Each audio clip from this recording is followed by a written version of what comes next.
Yes guys, welcome CA Foundation students. Now what we are going to discuss? We are going to discuss sir, हमने पहले concept में यानी part 1 में हमने सारे के सारे concept we have clear. Inventory के वैल्यूएशन से रिलेटेड सारे के सारे concept we have clear about in that part 1. Now what we are going to do? We are going to do solve question answer series. Sir इस question answer series में सबसे पहला important हम है आरटीपी दिसंबर 23 का क्वेश्चन हम एक बार check करेंगे. सर एक बार hope so you have already read the question. यहाँ पे देखना वैल्यूएशंस ऑफ इन्वेंट्री में स्टॉक टेकिंग. जब भी मैं आपको कहा कि स्टॉक टेकिंग का मीनिंग क्या है, स्टॉक टेकिंग मतलब फिजिकल काउंटिंग हुआ है सर, ठीक है. Stock taking of ABC stores for the year ended 31st March 2023 was completed by 10th April. sir yes. यहाँ पे देखना जो भी स्टॉक टेकिंग 31 मार्च हमारा कट ऑफ डेट क्या रहेगा सर? 31 मार्च हमें मालूम है, लेकिन ये जो 31 मार्च है लेकिन ये कंप्लीटेड किस दिन किया गया है? 10th अप्रैल के दिन.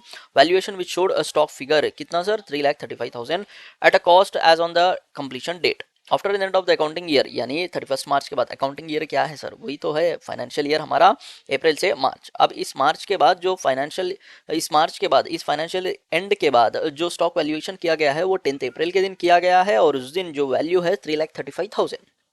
ठीक है सर. नेक्स्ट देखना till the date of completion of stock taking sales. अब इन बीच इन दरमियान in between this period from 31 March यानी 1 अप्रैल से 10th अप्रैल के बीच में जो कुछ भी ट्रांजैक्शन हुए हैं वो हमें इन क्वेश्चन में दिया गया है. What we have to do? इन क्वेश्चंस को बैक कैलकुलेशंस करना पड़ेगा हमें. अगर परचेजेस हुआ है वो ऐड किया गया है यहाँ पे, लेकिन 31 मार्च वहाँ पे तो हमने परचेज नहीं किया, देखो हम माइनस करेंगे. और अगर सेल किया गया है after the financial year ended then यहाँ पे जो स्टॉक है 10th अप्रैल के दिन वो कम किया गया है, लेकिन 31 मार्च के दिन वो स्टॉक अवेलेबल है. देखो हम यहाँ पे ऐड कर देंगे, परचेजेस माइनस करेंगे, सेल्स ऐड करेंगे. सेल्स रिटर्न हो गया तो हम क्या करेंगे सर? सेल्स रिटर्न भी हम ऐड करेंगे, ठीक है. क्योंकि 31 मार्च के दिन तो हम वो व्हाट वी हैव डन, हाँ 31 मार्च अगर बाद में सेल्स रिटर्न हुआ है मान लेना तो पहले तो वो स्टॉक है ना सर हमारे पास.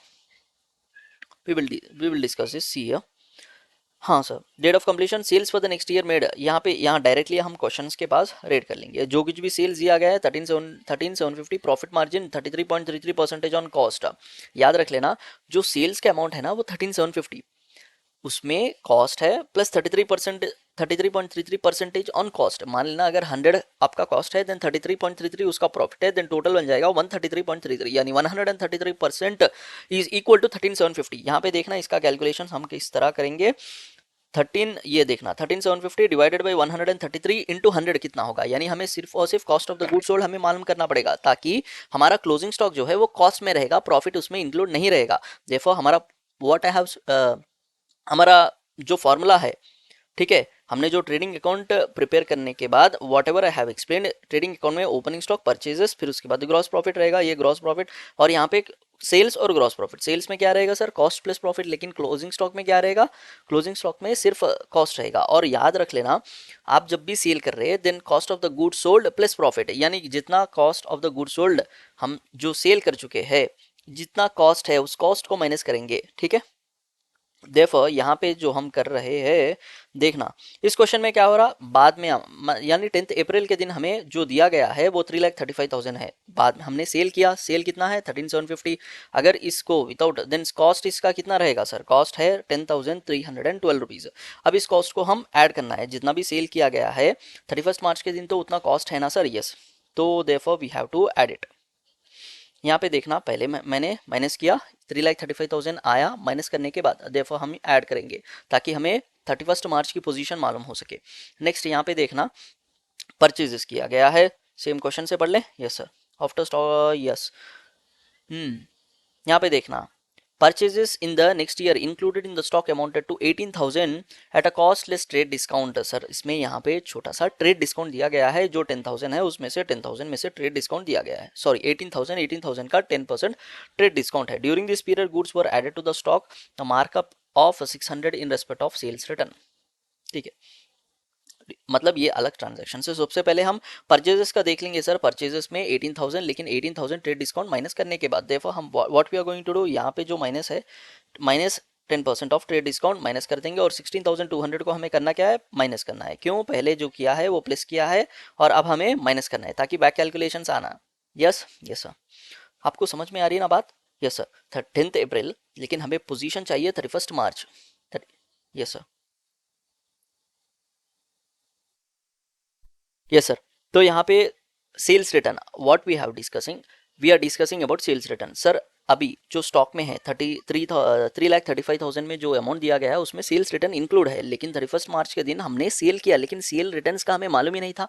देयरफॉर 31 मार्च के दिन हमने सेल्स किया, सेल्स रिटर्न्स के बारे में यहाँ पे कोई इन्फॉर्मेशन नहीं था। Therefore what we have to do, समझ में आ गई बात, हमें यहाँ पे इस 3,35,000 में इंक्लूडेड है वो स्टॉक जो सेल्स रिटर्न हुआ है। अभी हमें पहले तो 31 मार्च के दिन वो सेल्स रिटर्न नहीं हुआ, यानी वो स्टॉक हमारे पास नहीं है, देयरफॉर हम माइनस करना होगा। ठीक है सर, यहाँ पे देखना sales return we are doing minus, ठीक है, और वो भी कॉस्ट में। याद रख लेना कभी भी जब भी आपके पास सेल्स रहेगा तो उसमें प्रॉफिट है, उस प्रॉफिट मार्जिन को निकालना पड़ेगा, आपको cost of the good sold से ही कैलकुलेशन करना पड़ेगा। ठीक है सर, क्योंकि हम जो कैलकुलेशन कर रहे हैं क्लोजिंग स्टॉक का वैल्यूएशन कर रहे हैं। ठीक है, अगर सेल्स में प्रॉफिट इंक्लूड है वो निकालना पड़ेगा बस।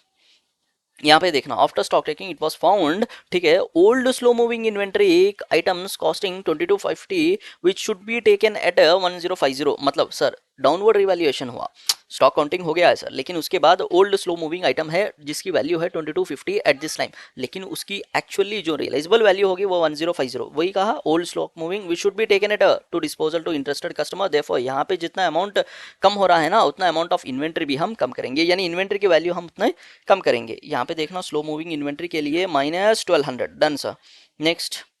Next point, what he has been given due to heavy floods. Okay, certain goods costing 3,100 were received from the supplier beyond the delivery date customer, as a result the customer refused to take the delivery and net realizable value, sir कभी भी आपको मैंने क्या कहा कि cost NRP whichever is lower we have to value, ठीक है, लेकिन 3,100, इस 3,100 एक पर्टिकुलर आइटम पे यहाँ पे क्या हुआ, receive from supplier beyond the delivery date, यानी लेट डिलीवरी हो चुका।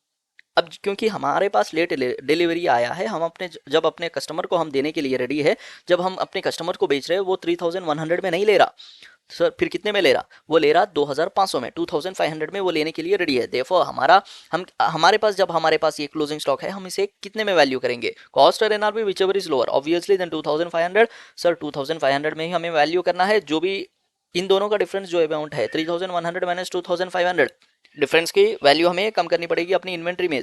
Yes sir, minus reduction in the value. Yes sir, इसको आप टोटल कर लेंगे, आपको आ जाएगा आंसर। इस is very important question and very easy question, आपको 5 मार्क्स कोई भी नहीं रोक सकते अगर इन जो भी एडजस्टमेंट दिए गए हैं एक बार आपको इस क्वेश्चन में, यहाँ पे इन क्वेश्चन में यानी इन्वेंट्री के चैप्टर और मशीनरी के चैप्टर में, डेप्रिसिएशन के चैप्टर में ईयर का बहुत इंपॉर्टेंस रखता है। आपको टाइम गैप का एक चार्ट बनाना है, टाइम गैप का एक टाइमलाइन बनाना है, आपको सब कुछ इजीली आप कर सकते हैं।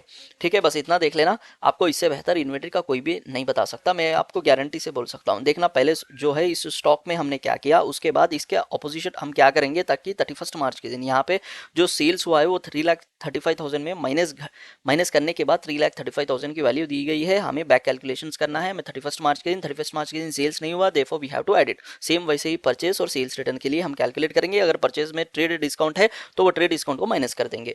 ठीक है, और जितनी भी प्रॉफिट है अगर कहीं भी आपको सेल्स दिया गया है उसमें से प्रॉफिट माइनस कर देना ताकि आपको कॉस्ट मालूम हो जाए। इससे हम क्या कैलकुलेट कर रहे हैं सर, क्लोजिंग स्टॉक की वैल्यू कैलकुलेट कर रहे हैं। Yes guys, we have completed RTP December 23, now let's complete RTP June 23। लेकिन RTP June 23 बहुत इंपॉर्टेंट है, therefore we will be discussing another video. Until then, goodbye.